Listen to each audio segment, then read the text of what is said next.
Welcome back into the film room. I'm your host, Erik Turner. I'm running solo this week because I'm on the road, but didn't want to miss the opportunity to break down a gutsy performance by Josh Allen and the Buffalo Bills offense on the road against the Buccaneers. Early in this game, I think we saw a creative play script from offensive coordinator Brian Daboll.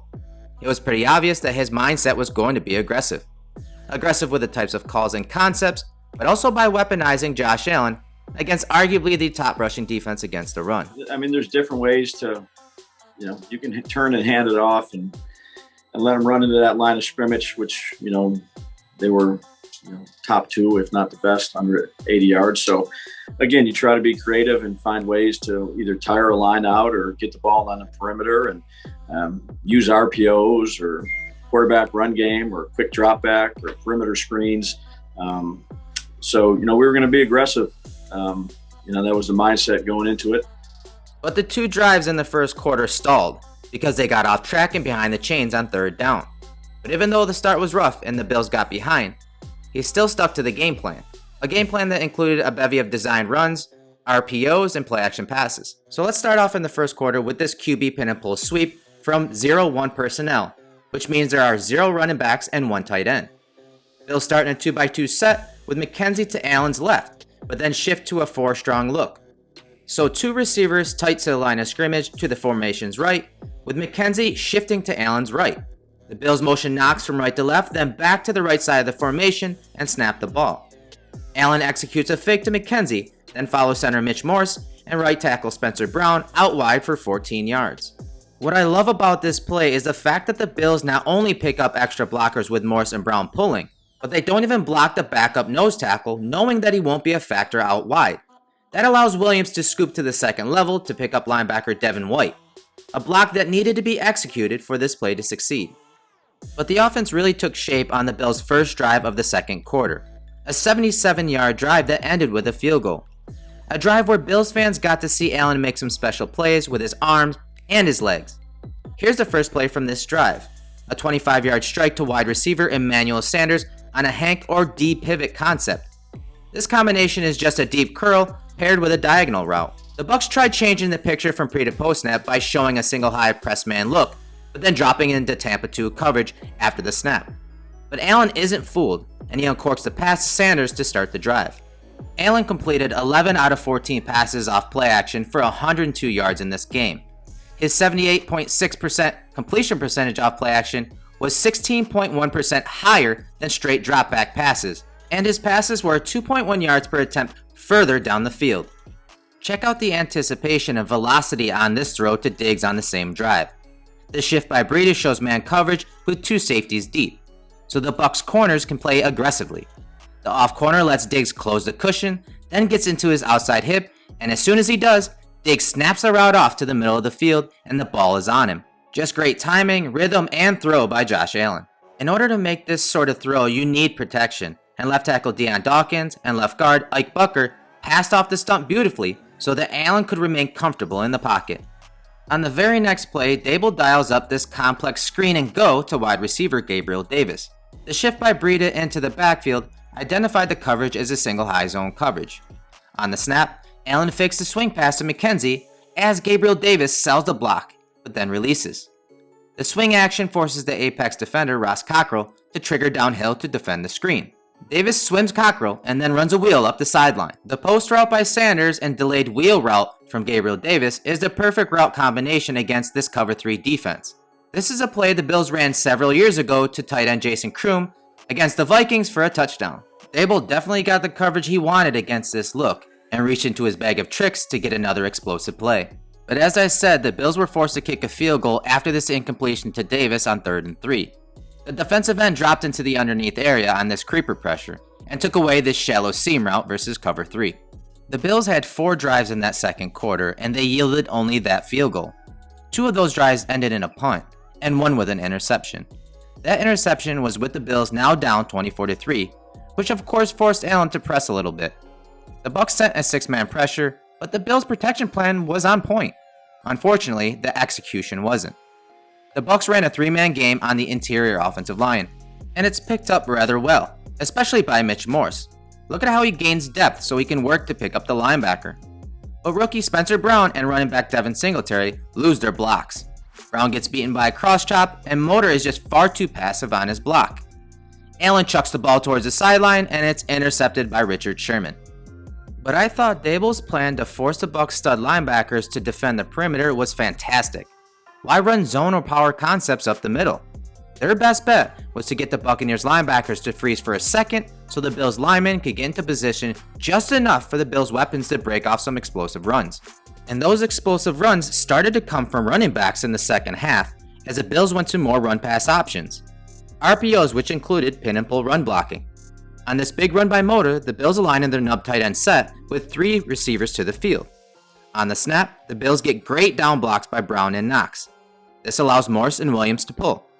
Williams picks up the blitz in corner while Morse inserts and gets a 2-for-1 block on the linebacker and secondary defender. With the Bucs sending a slot blitz from the field, the linebacker Devin White expands to the hook to curl area, so Allen hands it to Motor. The aggressive play call by the Buccaneers meant that White wasn't able to fall into a run fit to the strength of the formation, so no one is in the alley when Singletary cuts it back, and it leads to a 29-yard gain for the Bills. 5 plays later on 4th and 1, the Bills run another QB pin and pull sweep with the extra lineman on the field. Spencer Brown may have struggled with pass blocking, but he owned both the Bucs stud linebackers on this run play. Anytime the Bucs wanted to crowd the line of scrimmage, Allen and company found ways to get the ball on the perimeter. They got numbers and leverage advantages at the point of attack and forced the pursuit players like defensive ends and linebackers to have to cover a lot of green, which took its toll on the Bucs defense. Just watch how hard White and Nelson have to work on this play. And kudos to Beasley for his block on Cockrell. That's an easy 10-yard play. Allen reaches the end zone from 18 yards out on the very next play. The Bills utilize McKenzie as eye candy and run a play called counter bash.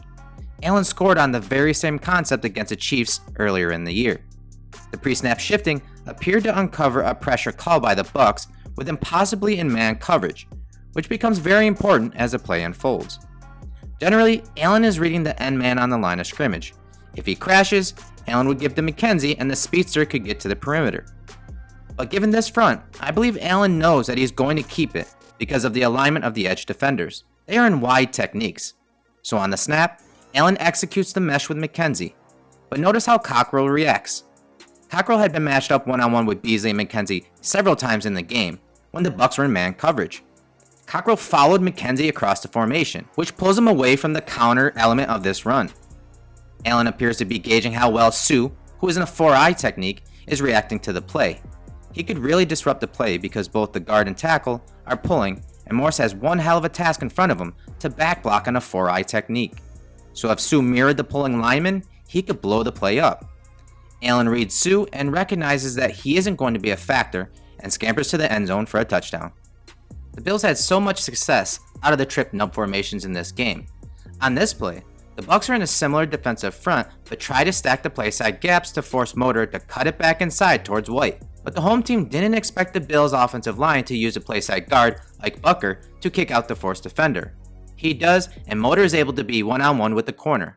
He makes the corner miss, and White is forced to once again run and chase to end the play. On the next play, the Bucs show a 2-high shell and 5-man box, so Allen runs the pass run option call again. Allen keeps it because he has a hat on a hat up front, but look at what the swing action does to White. It gets him into the line of scrimmage, and Allen out the back door. The deep safety can't fill the gap from depth, and Allen also made him look foolish in the open field. White is once again forced to chase Allen down after a 23-yard gain. Knox reached the end zone down the seam as the Bucs spot dropped into cover 3 on the very next play. Knox does a great job of working vertically and horizontally, and as soon as he clears the second level defenders, he gets his eyes on Allen, and Allen is able to throw a layered pass up and over David for the touchdown. The Bills defense forced a 3 and out, and on first down, the Bills go back to their RPO game. They show pin and pull with double slants, but the Bucs are in man coverage, which is generally how you slow down RPOs.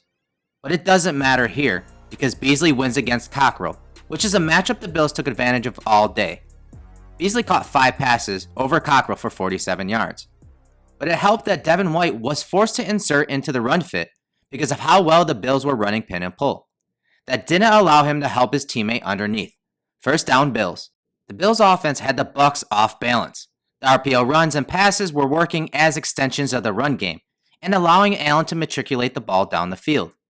On the next play, look at the attention that Cockrell pays to Beasley. With the Bucs in quarters coverage, Diggs is able to work the boundary, and for Cockrell, not able to make a play on the underneath route. And Allen makes this 22-yard throw from the left hash to the far sideline look easy. 3 plays later, Allen finds Davis for the touchdown. This offense runs a hell of a lot better when Davis is not only on the field, but when Daboll is scheming plays for the physical receiver.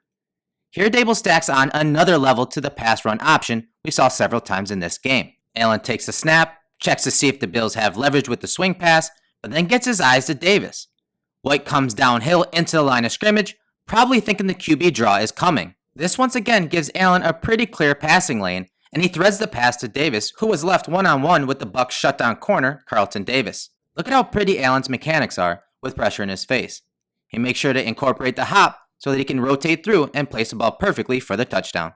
Josh Allen was nicked up in this game, but put forth a heroic performance. It's unfortunate that it came in a loss, but I think the team learned a lot about themselves in this game because players battled back and won individual matchups in critical moments of the game. Brian Daboll and his staff also used creative play designs to augment the run game via screens and RPOs, but also strategized to force the Bucs defenders, especially their linebackers, to consistently have to run sideline to sideline. That wore them down and didn't allow the front 7 to pin their ears back. Hopefully, the Bills' offense has finally found the formula it will take for them to match up against some of the better defenses in the league.